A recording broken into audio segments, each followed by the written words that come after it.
Ladies and gentlemen, I recently reviewed the exotic Sniper Rifle Borealis.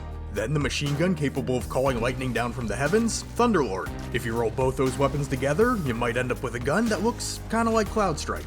This is a weapon that I haven't spent a whole lot of time with. Well, that is until the last 3 days where I spent a bunch of time with it. I mean, I knew it was good. I knew what it was capable of. But after having it in my hands for a prolonged period of time, I was still impressed.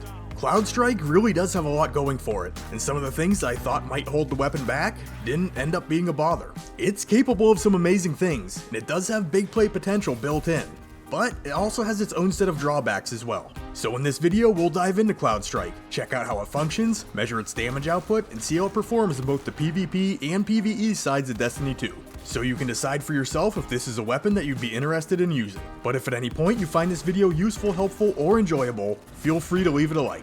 And consider subscribing to the Ironworker Gaming channel to see more Destiny 2 content from yours truly. But as always, only do so if you feel the content is worth supporting. But with that, let's get into the review and take a look at Cloudstrike's stats and perks.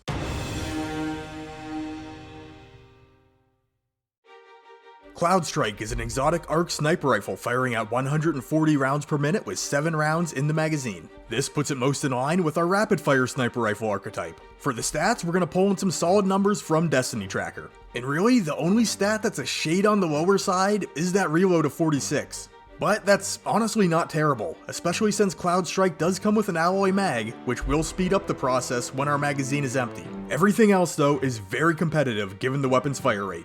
The only thing that may be a tripping point is that 50 in the zoom magnification. We'll talk about that a bit more in the PvP section. Cloudstrike's intrinsic trait is Mortal Polarity, stating that precision final blows generate a bolt of lightning at the target's location. The exotic perk is Stormbringer. Rapid precision hits create a lightning storm at the point of impact. And we'll be taking a look at both of these facets a little more closely in the next section. As of right now, there is no exotic catalyst available for Cloudstrike. If you haven't gotten your hands on this weapon and you think it might be something that you're into, first step's going to be to finish the Beyond Light campaign. Then work on upgrading Varrix's Sabotage menu until you can unlock the European Explorer 2 node. This will put a selectable Empire hunt on your map.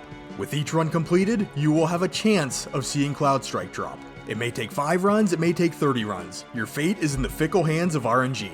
But let's move into the PvE section and check in on our damage, functionality, and performance.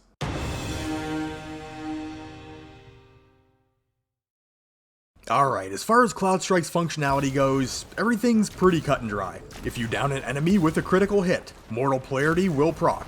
A single bolt of lightning will strike at the point of the kill, delivering area of effect damage. And this lightning strike damage is going to slightly exceed that of the critical hit damage. So the collateral damage created by this lightning strike is significant. It's no joke. If we land 3 precision hits, Stormbringer will proc, and we'll see 2 lightning bolts strike. There is a slight delay between the first strike and the second strike, with the second strike dealing about a third less damage than the first. We'll get a little deeper into these numbers in just a moment, but there is a little forgiveness built in with the 3 rapid crits. As you can see here, I land crit, body, crit, crit, and the lightning storm still procs. So they don't necessarily have to be 3 consecutive crits, but you do gotta be quick. And just something to keep in the back of your head, this doesn't all have to be against the same target. It's 3 precision hits, not 3 precision hits on a single enemy. For our reload speeds, at base, Cloudstrike will take 2.96 seconds to reload. If we have a Sniper Rifle Loader mod equipped, we're looking at 2.44 seconds. With an empty magazine, since we do have alloy mag on our gun, the reload speed will come in at 2.56 seconds. If we combine the capabilities of the alloy mag with a Sniper Rifle Loader, we're looking at a reload speed of 2.1 seconds. For our ammo reserves, we can carry 24 rounds in total at base. With a single Sniper Rifle Reserves mod equipped, we can boost that number up to 27. And damage time. But do keep in mind that PvE damage numbers are variable, so they will change depending on content scaling and enemy tier. I've been doing all of my testing this season in the Conflux Lost sector on Nessus, so if you'd like to compare your notes to mine, this is where I'm at. For our base damage versus Carl, a crit is registering for 14,984 points of damage, and a body shot is dealing 4,618. This is a sniper rifle, has a very high crit multiplier, so land your crits. But this is the exact same damage that we're going to see from a legendary rapid fire sniper rifle at base. You can see the Iclo sniper is hitting for the exact same damage value. But with 3 rapid precision hits, we are going to proc a lightning storm. Keep in mind this is area of effect, so proximity to these strikes does matter. But the first bolt can hit Carl for a maximum of 15,390 points of damage. The second bolt comes in at a little bit less, with 9,234 points of damage. Here's the kicker though, if we continue to land rapid crits past the third shot, a lightning storm will proc on each one of them. Easier said than done, yes. But when calculating our potential damage in a single magazine, I'm gonna take 7 crits, 5 primary lightning strikes, and 5 secondary lightning strikes. So after totaling all these numbers out, we're looking at a maximum potential damage without reloading of 228,008 points of damage. Cloudstrike, when being used at its max fire rate, can fire off all 7 rounds in roughly 2.61 seconds. That puts our damage per second in a single magazine at 87,359, which is extremely good. And just in case you were curious, yes, these lightning strikes will take on the effect of any external damage buff that you have active, which will absolutely push that damage up even higher. As far as performance goes, I'm going to start out with the cons for Cloudstrike. The damage is very impressive, but don't expect these results all the time. Versus a stationary target with a crit box the size of a Mack truck, or if your teammate has an enemy wrapped up with Divinity, yes, you're going to see this damage. But for everyday use, you're probably going to be taking a little bit longer to line up each shot. When landing precision hits, the second of the 2 lightning strikes does come out at a little bit of a delay, so your target could step out of the area. A target might flinch when you land a crit, resulting in a possible miss on the next round.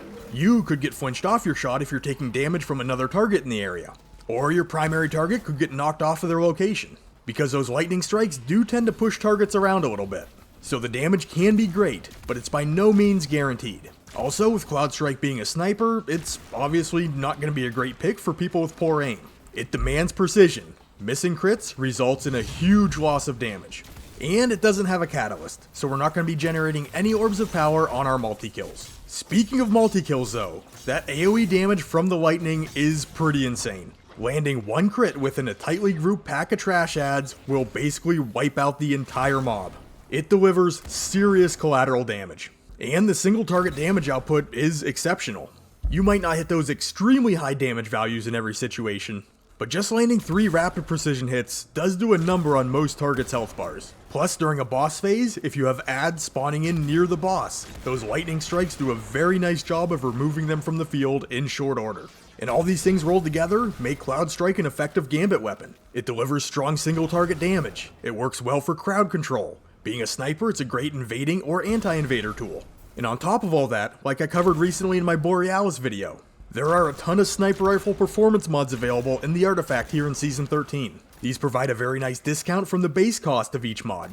Also, anti-barrier sniper is in there. Costly at 6 energy, but it can be used in higher level content where champions are present. And something that I found pretty useful was not only can the bullets from Cloudstrike break a barrier champion shield, but the lightning strikes will get the job done as well. This proved very useful in getting me through this Master Lost sector. And if you can squeeze it in on your build, Sunder and Glare will allow Cloudstrike to see even more damage output, putting a 20% debuff on a target for landing rapid precision hits. So yeah, Cloudstrike's a pretty amazing weapon for those who are comfortable with using sniper rifles and can consistently land crits. Let's move into the PvP section though, and see how Cloudstrike is performing in there.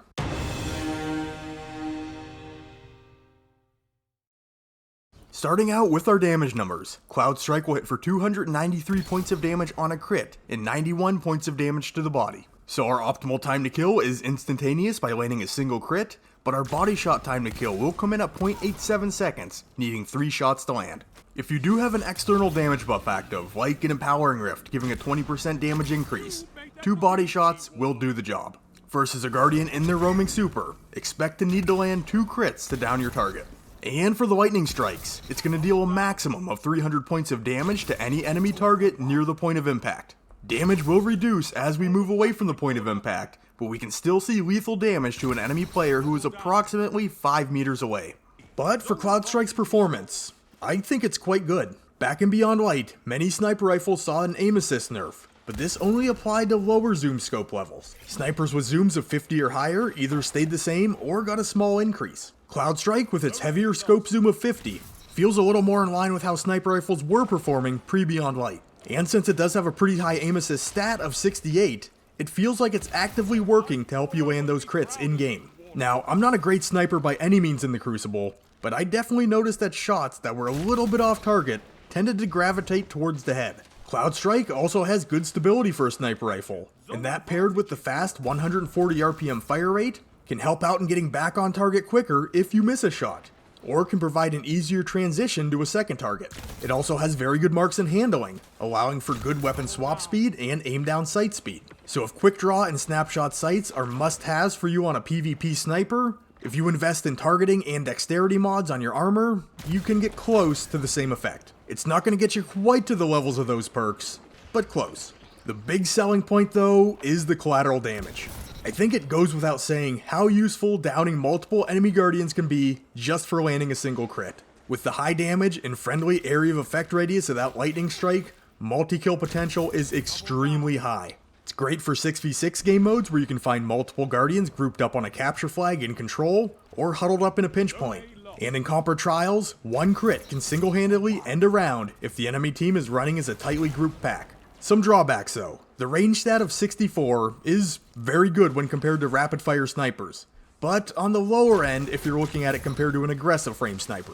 So if you're stepping down from something like Frozen Orbit, Cloudstrike may feel slightly less accurate. Also, while the higher zoom scope does provide more aim assist, it also really limits your field of view. If you're not used to using a sniper rifle with a high scope zoom, there's probably going to be a little bit of an adjustment period. Or maybe this is a deal breaker, it's just not something that you want to wrestle with. And lastly, the rapid fire damage profile is worse than that of our aggressive and adaptive snipers. This is your trade-off for using a faster and more agile weapon. You lose the benefit of being able to two-shot to the body at base, giving it the worst body shot time to kill of the weapon class. And you're also forfeiting your ability to drop a roaming super full stop with a single crit. Is this trade-off worth it? Maybe. That's completely up to you.